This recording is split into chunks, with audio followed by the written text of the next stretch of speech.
will not do an item song now just after you. দক্ষিণ ইন্ডাস্ট্রির তারকা দম্পতি অভিনেত্রী সামান্থা রুথ প্রভু ও অভিনেতা নাগা চৈতন্যর সংসার ভাঙে 2021 সালে। ভালোবেসেই বিয়ে করেছিলেন তারা, তবে সংসার জীবনে স্থায়ী হতে পারেননি নাগা সামান্থা। দাম্পত্য জীবনের ইতি টেনে এখন দুজনের পথ দুই দিকে।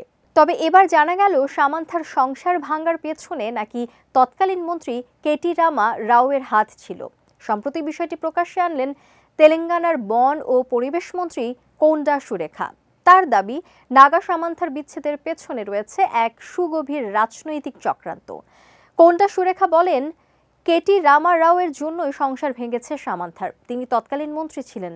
বিভিন্ন অভিনেত্রীর ফোনে আড়ি পাতা তার কাজ ছিল। সেই আড়ি পেতে অভিনেত্রীদের হাড়ির খবর খুঁজে বের করতেন। এরপর সেই গোপন তথ্য পাওয়ার পর অভিনেত্রীদের ব্ল্যাকমেল করতেন। বনমন্ত্রী আরও বলেন, অভিনেত্রীদের মাদকের নেশা ধরাতে এক প্রকার বাধ্য করতেন, যে কারণে সংসার জীবনে বিচ্ছেদের পথে হাঁটা ছাড়া তাদের আর কোনো গতি থাকতো না। এদিকে তেলেঙ্গানার বনমন্ত্রীর মুখে এমন কথা শুনে ঝড় উঠেছে নেট দুনিয়ায়। তীব্র নিন্দার মুখে পড়েছেন কোন্ডা সুরেখা। অন্যদিকে তেলেঙ্গানার বনমন্ত্রীকে নিন্দা জানিয়ে পাল্টা জবাব দিয়েছেন সামান্থা নিজেও। সামাজিক যোগাযোগ মাধ্যমে একটি পোস্টে পরিষ্কার ভাষায় অভিনেত্রী জানিয়েছেন, তার বিবাহ বিচ্ছেদের ঘটনা অত্যন্ত ব্যক্তিগত। নাগার সঙ্গে তার বিচ্ছেদ দুটি মানুষের যৌথ ভাবনার ফসল।